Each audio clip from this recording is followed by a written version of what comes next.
मेरी पिछली वीडियो में मैंने आप लोगों से पूछा था कि ऐसा कौन सा वन सीजन एनिमे है जो आप लोगों को बहुत पसंद आया ताकि मैं भी उसको देख सकूं, उसका रिव्यू दे सकूं। तो वहीं पर ही मेरे एक सब्सक्राइबर ने रेकमेंड किया था farming life in another world नाम का एनिमे। अब मैंने इस एनिमे को पहले तो गूगल पे सर्च किया और फिर पता चला कि ये बिल्कुल अपने नाम पे गया है। वन सीजन एनिमे है, स्लाइस ऑफ लाइफ टाइप का एनिमे, यानी इसके अंदर बहुत ज्यादा डीमन स्लेयर की तरह फाइटिंग और एनिमेशन और वो विजुअल्स नहीं है, लेकिन बहरहाल अच्छी विजुअलाइजेशन है इसके सीन्स के अंदर।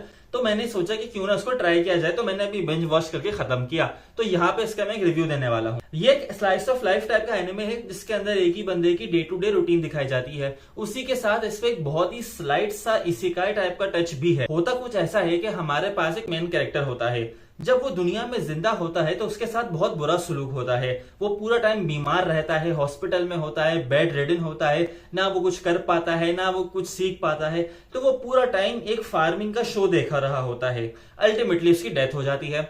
अब जब वो ऊपर जाता है, उसका हिसाब किताब होता है, तो रियलाइज होता है कि यार इस बंदे के साथ बहुत बुरा हुआ, इसने अपनी लाइफ कभी जी ही नहीं, तो चलो इसको एक रीइंकारनेट कर देते हैं ताकि अपनी जिंदगी दोबारा जी सके, इस दफा एक हेल्दी बॉडी के साथ। तो इस तरीके से ये बंदा रीइंकारनेट हो जाता है और ये रीइंकारनेट होता है एज अ फार्मर, वही फार्मर की तरह जो दुनिया में ये शो देखा करता था। अब जब ये रीइंकारनेट हो जाता है तो इसको एक स्पेशल टूल मिलता है। उस टूल की मदद से ये सारे दरख्तों को एक ही बार में काट सकता है, ये फार्मिंग के लिए लैंड को प्लो कर सकता है और उसमें सीड जो है उसको बो सकता है। अब ये बंदा अपने अकेले रहने के लिए उसी जगह पे हिसाब किताब सारा सेट कर रहा होता है और अपनी फार्मिंग कंटिन्यू कर रहा होता है।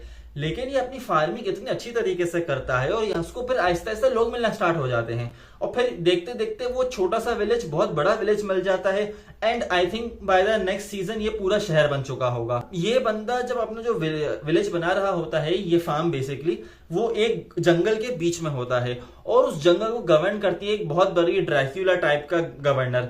अब वहां पे हमें दिखाया जाता है कि ये जो विलेज है इसमें इतने ज्यादा लोग रहने आ जाते हैं कि एक टाइम पे बहुत पावरफुल हो जाता है। सारे के सारे light elf, dark elf, wolf सारे इसी के पास होते हैं।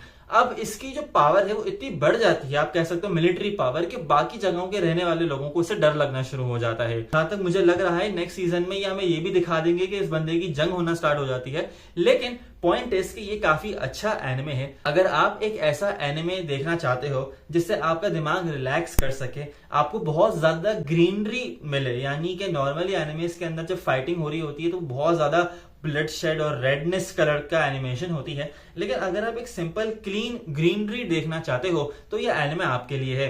12 एपिसोड का है लेकिन इतना ज्यादा इसमें कुछ कॉम्प्लेक्स नहीं है, बहुत अच्छे से समझाया गया है। और क्योंकि वन सीजन है तो आप ये भी समझ लो कि इसकी वन सीजन की एंडिंग भी अच्छे से हो ही जाती है।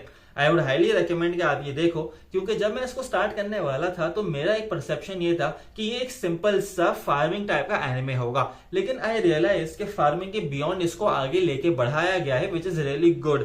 क्योंकि इसकी वजह से मुझे अब और मोटिवेशन मिल गई कि मैं हाईक्यू देखूं।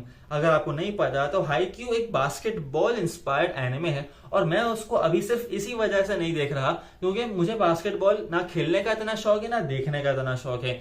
तो जो चीज मुझे वैसे नहीं पसंद तो क्या मैं उसका एनिमे देख पाऊंगा कि नहीं। इवन दो मुझे बहुत लोगों ने ये कहा है कि उसकी कैरेक्टर डेवलपमेंट और उसकी सीन्स, उसके डायलॉग्स बहुत अच्छे हैं।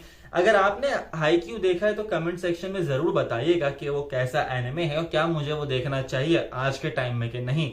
इसके अलावा ब्लू सॉकर का भी मैंने बहुत सुना है तो वो भी हमारी लिस्ट में है। Otherwise farming life in another world को मैं रेट करूंगा 8 आउट ऑफ 10, क्योंकि इसके अंदर कुछ चीजें ऑब्वियसली ऐसी थी जो और इंप्रूव हो सकती हैं, लेकिन there is a huge possibility कि इसके नेक्स्ट सीजन में वो चीजें हो जाएं, क्योंकि अकॉर्डिंग टू द इंटरनेट इसका जो नेक्स्ट सीजन है वो 2026 में रिलीज हो रहा है। तो it is going to be worth a watch. And अगर आप देखना चाहते हो स्लाइस ऑफ लाइफ एनिमे तो मैं आपको रेकमेंड करूंगा सब्सक्राइब कर दीजिए इस चैनल को, क्योंकि यहाँ पे मैं दुनिया जहां के जो भी मुझे एनिमेज हैं या डोंगुआस हैं या किसी दूसरे मुल्क के एनिमेज, इवन कल को मुझे अभी किसी ने बताया कि ब्राजील के भी एनिमेज बनना स्टार्ट हो गए हैं, तो अगर ऐसी कोई चीज मैं देखूंगा तो मैं उसका यहाँ पे रिव्यू दिया करूंगा। सब्सक्राइब कीजिए एंड मिलते हैं आपसे अगली वीडियो में। Thank you for watching.